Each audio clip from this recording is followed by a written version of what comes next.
시청자 여러분 안녕하십니까? VOA 뉴스투데이 시작합니다.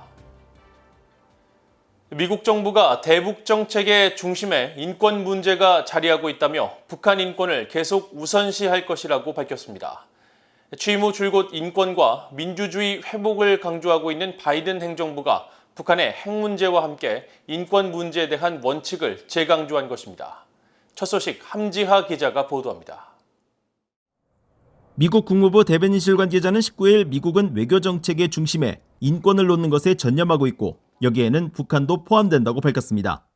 이 관계자는 토니 블링컨 국무장관이 전 세계 미국 공관에 인권과 민주주의 증진을 우선시하라는 내용의 전문을 보냈다는 미국의 정치 전문 매체 폴리티코 보도와 관련한 VOA의 논평 요청에 이같이 밝히면서 우리는 전반적인 북한에 대한 접근법에서 인권을 계속 우선시할 것이며 북한 같은 정권에 동의하지 않는 상황 속에서도 우리는 우리의 북한 주민들의 고통을 경감시키기 위해 우리의 역량에서 최선을 다해야 한다고 강조했습니다.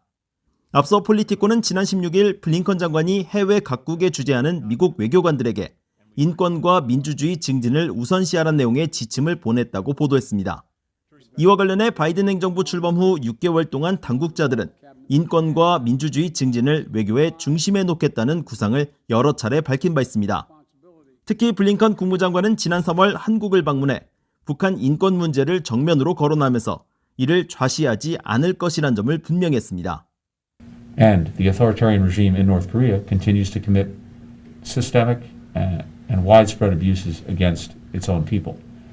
We must stand with people demanding their fundamental rights and freedoms and against those who repress them. 네드 프라이스 국무부 대변인도 지난 4월 북한 자유주간을 기념하는 성명을 통해 미국은 계속 북한의 지독한 인권 상황에 대한 인식을 높이고 인권 유린과 침해를 조사하며 북한 주민들의 독립적인 정보에 대한 접근을 지원하고 김정은 정권에 대한 책임 추궁을 촉진하기 위해 유엔은 물론 같은 생각을 가진 동맹들과 협력할 것이라고 밝혔습니다. 인권 전문가들은 바이든 행정부가 북한의 인권 문제를 대북 외교라는 관점에서 다룬다는 사실에 환영의 입장을 표하고 있습니다. 로버트 킹 전 국무부 북한 인권 특사는 VOA에 인권은 미국이 중시하는 가치며 미국은 이런 가치를 전념하려는 의지가 있고 이것은 미국 건국의 토대라고 말했습니다.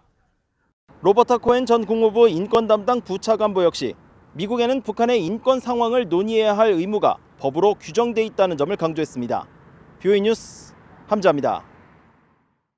유엔 안보리 대북 제재로 해외 북한 노동자들의 외화벌이와 해외 체류가 금지됐지만 여전히 러시아에서 북한 노동자들의 외화벌이가 지속되고 있다고 미국 언론이 보도했습니다.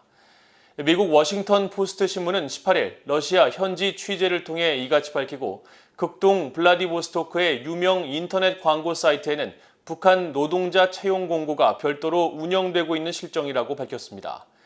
이 보도에 따르면 러시아에 체류 중인 북한 노동자는 인터뷰를 통해 노동 수익의 절반 이상을 북한 정권에 상납하지만 북한에서보다 훨씬 더 많은 돈을 벌 수 있다면서 지난 수년간 러시아에서 일해왔다고 밝혔고 블라디보스토크의 러시아 건설업체 관계자들도 유엔의 대북 제재 발효 이후에도 계속 북한 노동자들을 고용해왔다고 전했습니다.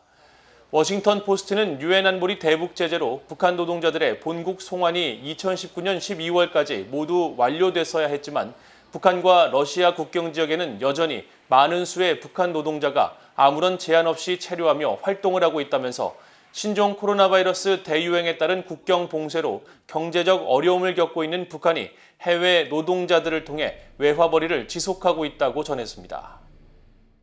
지난 1월부터 6월까지 올해 상반기 북한과 중국의 무역 총액은 6,572만 8천 달러로 지난해 같은 기간보다 84%, 국경 봉쇄 이전인 2019년 상반기보다는 95%나 떨어져 2001년 이후 최저를 기록한 것으로 나타났습니다. 중국 해관 총서가 18일 공개한 무역 통계에 따르면 지난 6월 북중 교역액은 1,413만 6천 달러로 전달인 5월에 346만 달러보다 4배가량 증가했습니다. 하지만 지난해 6월 9,680만 달러와 2019년 6월에 2억 달러와 비교하면 미미한 수준으로 북한 당국에 의한 북중 국경 봉쇄의 여파가 지속되는 것으로 파악됐습니다.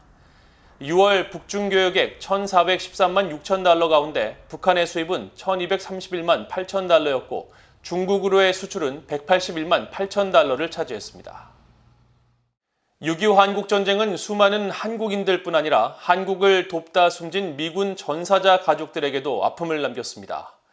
지난주 알링턴 국립묘지에는 한국전쟁의 영웅 고 하비 스톰스 소령의 안장식이 거행됐는데 그의 유가족들은 70년 동안의 아픔을 이겨내고 자유수호를 위해 산화한 아버지의 희생을 자랑스러워하며 긴 여정에 마침표를 찍게 돼 감사하다고 밝혔습니다.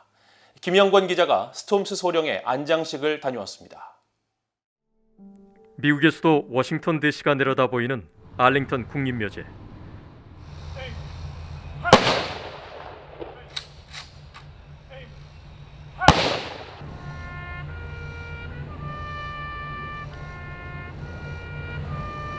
지난 16일 의장대의 예식 속에 유가족을 비롯해 미군과 한국군 대표 등이 참석한 하비 스톰스 소령의 안장식이 거행됐습니다. 한국전쟁에서 가장 치열한 전투 중 하나로 꼽히는 장진호 전투에서 전사한 하비 스톰스 소령.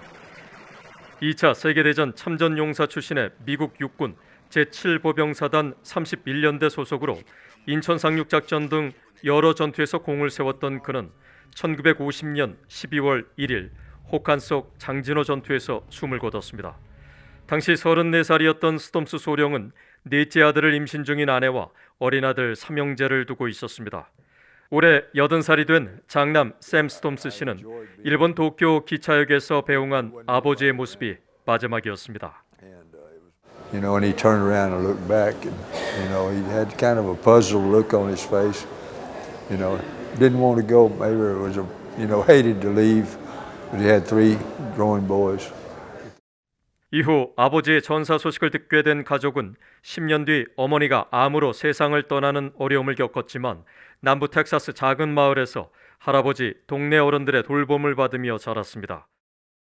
평생 아버지를 그리워하던 아들들은 2019년 8월 아버지의 신원이 1년 전 북한 측이 보낸 유해 상자 중에서 확인됐다는 소식을 들었습니다.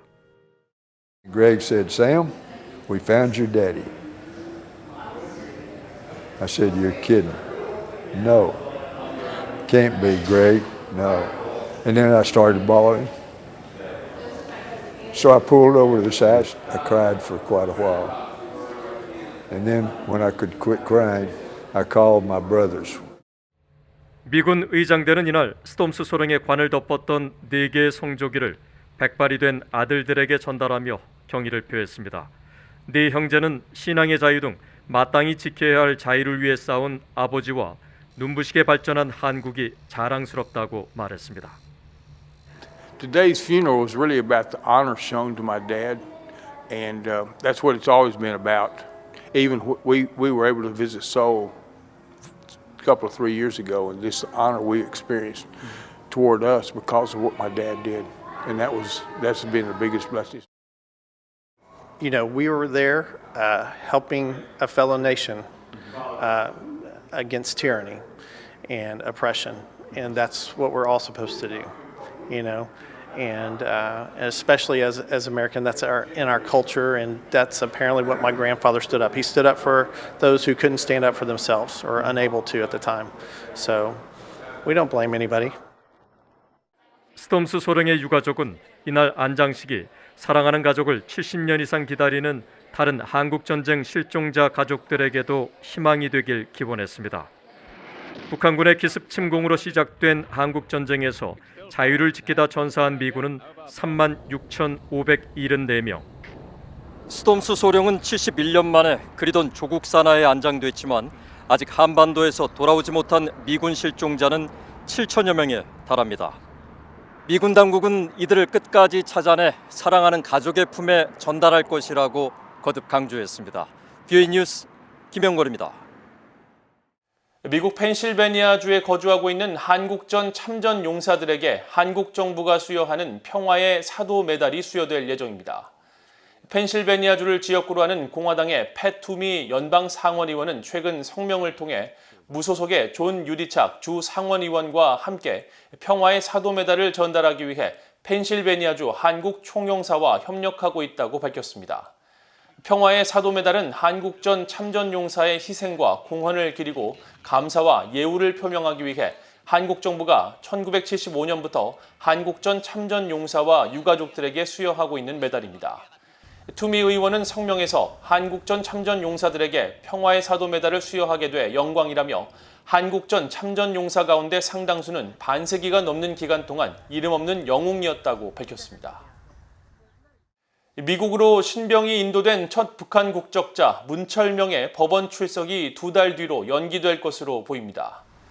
문철명의 사건을 담당한 미국 워싱턴 DC 연방검찰은 18일 변호인 측과 재판부에 제출한 공동 서한을 통해 21일로 예정된 사전 심리를 오는 9월 13일 주중으로 연기해 줄 것을 공식 요청했습니다.